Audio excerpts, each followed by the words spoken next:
आप सभी उम्मीद है कि आप सभी अच्छे होंगे, स्वस्थ होंगे और मस्त होंगे, अपने एग्जाम की तैयारी में ज़बरदस्त तरीके से लगे होंगे। तो आज की इस वीडियो में आप लोग देख लीजिए क्या बताने वाले।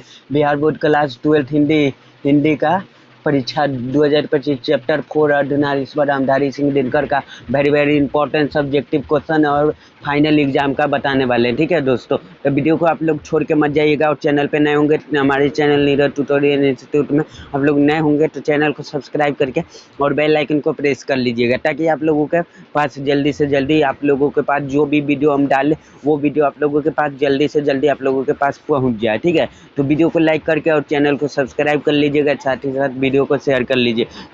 तो चलिए शुरू करते हैं क्लास। आज की क्लास को बिना बकवास के शुरू करते हैं। ठीक है, आज की क्लास है कुछ खास आप लोगों के लिए, तो वीडियो को अंत तक जरूर देखिएगा तो अभी समझ में आएगा। ठीक है दोस्तों, चलिए देख लीजिए यहाँ पे बिहार बोर्ड क्लास 12 हिंदी परीक्षा चैप्टर 4। ठीक है, चैप्टर 4 के देखने वाले हैं। ठीक है दोस्तों, इसलिए आप लोग वीडियो को छोड़ के मत जाइएगा, वीडियो को बिना स्किप के आप लोग देखिएगा। Very very important subjective question final exam. ठीक है दोस्तों, चलिए इसी के साथ आगे बढ़ते हैं आगे बढ़ते हैं। आप लोगों का एकदम सब्जेक्टिव क्वेश्चन आप लोगों के पास एकदम दिमाग में एकदम घुसा देंगे। ठीक है, एक ही बार में ट्रिक का दर्द आप लोग जान रहे होंगे, आप लोगों को ट्रिक से याद करवाएंगे सब्जेक्टिव क्वेश्चन। ठीक है, सब्जेक्टिव टाइप क्वेश्चन आप लोगों को एकदम जल्दी से जल्दी याद हो जाएगा। जैसे हम याद कर रहे थे वैसे ही आप लोगों को भी याद करवाएंगे। ठीक है, तो वीडियो को छोड़ के मत जाइएगा, बिना स्किप किए वीडियो को देखिएगा और वीडियो समझ में आए तो आप लोग वीडियो को लाइक कर लीजिएगा। ठीक है, और साथ ही साथ चैनल पे नए होंगे तो चैनल को सब्सक्राइब कर लीजिएगा। चलिए चालू करते हैं क्लास को, आज की क्लास को। ठीक है, तो चलिए देखिए, ये जो अर्धनारीश्वर कहानी है जो कि रामधारी सिंह दिनकर जी द्वारा ये निकाला गया है। ठीक है, इनका जन्म 1908 में 1974 में इनका निधन हुआ था। ठीक है दोस्तों, और एक प्रकार का ये निबंध है। ठीक है, चलिए पहला प्रश्न आप लोगों के स्क्रीन पर आ चुका है, पहले इसको साइज में कर लेते हैं। ठीक है दोस्तों, चलिए नारी की पराधीनता कब से आरंभ हुई? तो देखिए नारी की पराधीनता कब से आरंभ हुई, पहला प्रश्न है जो कि आप लोगों का बहुत ही इंपॉर्टेंट है, जो हर बार प्रश्न पूछता है। देखिए उत्तर देख लीजिए। रामधारी सिंह दिनकर जी के अनुसार मानव जाति के ने जब कृषि कार्य प्रारंभ किया तो मानव का जीवन दो भागों में बट गया। ठीक है, और पुरुष कृषि कार्य में लग गया। ठीक है, पुरुष कृषि कार्य में लग गया। ठीक है दोस्तों, यहाँ पे देख लीजिए। और ये क्या है, और उसका अधिकांश समय खेती बाड़ी में ही बीतने लगा। ठीक है दोस्तों, खेती बाड़ी में ही सारा काम बीतने लगा। और क्या हुआ, नारी घर पर रही और उसका काम घर गृहस्थी संभालना रह गया। ठीक है दोस्तों, यही से उसकी देखिए यहाँ पे बता रहा है कि देखिए रामधारी सिंह दिनकर जब बीतने लगा तब नारी घर पर रही। ठीक है, और उसका घर और गृहस्थी संभालने लग रह गई। ठीक है, वो अपना घर और गृहस्थी संभालने लगा। ठीक है, देखिए यहाँ पे नारी घर पर रही। ठीक है, नारी घर पर रहने लगी। ठीक है, पहले नारी भी काम करती थी, लेकिन अब जो है नारी घर पर रहने लगी और वो अपना गृहस्थी संभालने लगी, रह गया। ठीक है, यही उसकी पराधीनता की कहानी प्रारंभ होती है।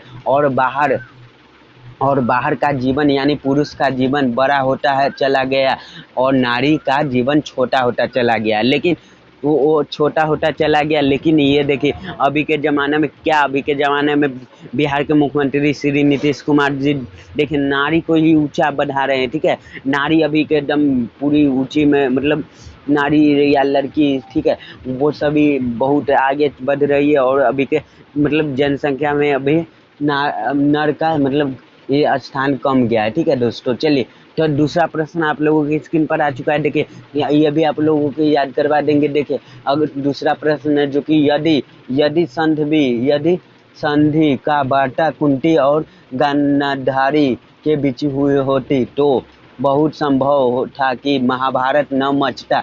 लेखक के इस कथन से क्या आप सहमत है?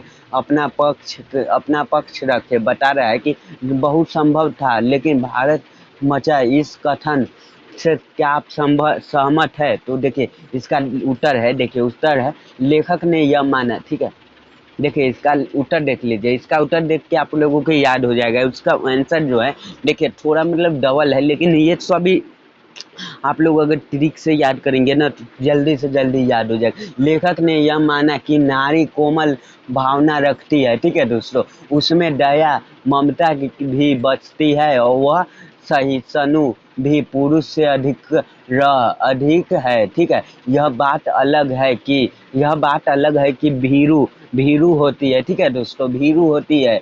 भीरू मतलब भीरू हो जाता है तो नारी मतलब अपना रह नहीं पाती है, लेकिन यह भीरू होती है। यह गुण उसको विनम्र दयावान बना देते हैं, ठीक है दोस्तों, विनम्र और दयावान बना देते हैं। यह गुण जहाँ भी होंगे वहाँ रक्तपात नरसंहार नहीं हो सकेगा, ठीक है दोस्तों।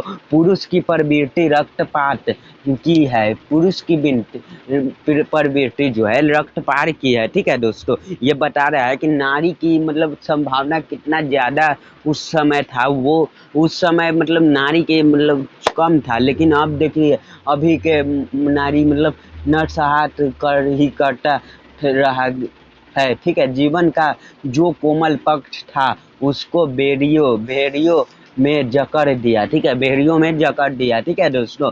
कह रहा है कि उसको भेड़ियों में जकड़ दिया, भेड़ियों में जकड़ दिया। फिर और उस अपने अहम के कारण दुर्योधन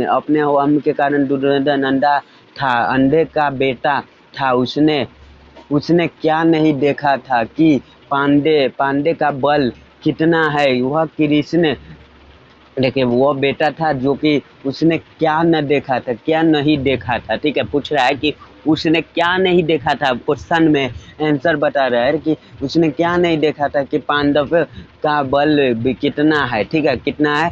अब देखिए अब वह कृष्ण के समर्थ को भी नहीं जान सका, ठीक है। जानता था कि पर उसका अहम उस पर हावी था, ठीक है दोस्तों। यदि यह संधि वार्ता कुंती और गांधारी के मध्य होती तो समझौता हो जाता और महाभारत होता ही नहीं, ठीक है। महाभारत होता ही नहीं, तो ये अगर उसी पर चर्चा होता तो ये महाभारत जो हुआ वो होता ही नहीं, वो उसी समय खत्म हो जाता, ठीक है दोस्तों। ये वही लेखक के माध्यम से ये बतलाना चाहते हैं कि मतलब ममता, देखें ममता और नारी के सम्मान की ये अथी बताना चाहते हैं लेखक के, जो मतलब बताना चाहते थे, ठीक है दोस्तों। चलिए तीसरा प्रश्न की ओर बढ़ते हैं। अब देखिए अब ये दूसरा प्रश्न भी आप लोगों को समझ में आ चुका होगा। चलिए तीसरा प्रश्न की ओर बढ़ते हैं। देखिए यहाँ पे तीसरा प्रश्न आ चुका है। अर्धनारीश्वर की कल्पना क्यों की गई होगी, आज इसकी क्या सार्थकता है, क्या है, ठीक है दोस्तों। तो बताइए आप लोग कमेंट में बताइएगा अर्धनारीश्वर की कल्पना क्यों की गई है होगी, ये आज इसकी क्या सार्थकता है, ठीक है। देखिए तो आज इसकी सार्थकता यही है कि देखिए यहाँ पे अर्धनारीश्वर, देखिए उत्तर में देखिए क्या बता रहा है, उत्तर में अर्धनारीश्वर, ठीक है। उत्तर में देख लीजिए आप लोग, उत्तर में क्या बता रहा है, तो अर्धनारीश्वर शंकर और पार्वती कहा गया है, ठीक है। शंकर जी और पार्वती जी के बारे में ये कहानी लिखा गया है, ठीक है। जो अर्धनारीश्वर की कल्पना इसलिए की गई है क्योंकि नर नारी पूर्ण रूप से समान एवं उनमें से एक के गुण दूसरे के दोष नहीं हो, ठीक है दोस्तों, दूसरे के दोष नहीं हो, ठीक है।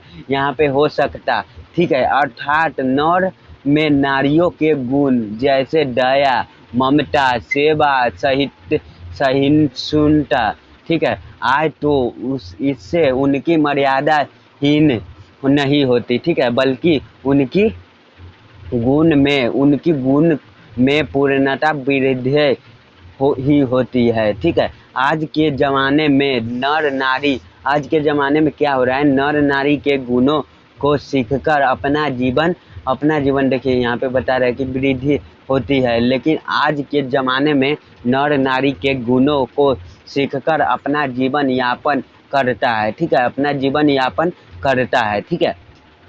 चलिए तो क्या बताना चाह रहा है कि आज के ज़माने में अपना जीवन यापन करता है और नारी भी नर के गुण सीखकर समाज में अपना अस्तित्व बना रही है, ठीक है, और स्वयं को आत्मनिर्भर कर रही है। ठीक है दोस्तों, ये बताना चाह रहे हैं कि ये स्वयं को निर्भर कर रही है। ठीक है दोस्तों, तो ये जो मतलब ये बताना चाहती है कि स्वयं को निर्भर कर रही है। ठीक है, यहाँ पे यही सभी बताना चाहते हैं। ठीक है दोस्तों, तो यही सारी चीज़ों के बारे में ये सभी चर्चा की गई है। ठीक है दोस्तों, जो मतलब अर्धनारीश्वर राम और राधा के मिला के, राम और राधा के उल्टा धारी, उसे मिला के बना हुआ है रामधारी सिंह दिनकर, इनके लेखक के नाम हो गया। ठीक है दोस्तों, और इनका जन्म जो है 1908 में हुआ था। ठीक है, देखिए 1908 में हुआ था इनका जन्म और 1974 में इनका निधन हुआ। ठीक है, अर्धनारीश्वर के लेखक रामधारी सिंह दिनकर। ठीक है, चलिए तो और भी बता दें। अब चौथा प्रश्न, रविंद्रनाथ प्रसाद और प्रेमचंद के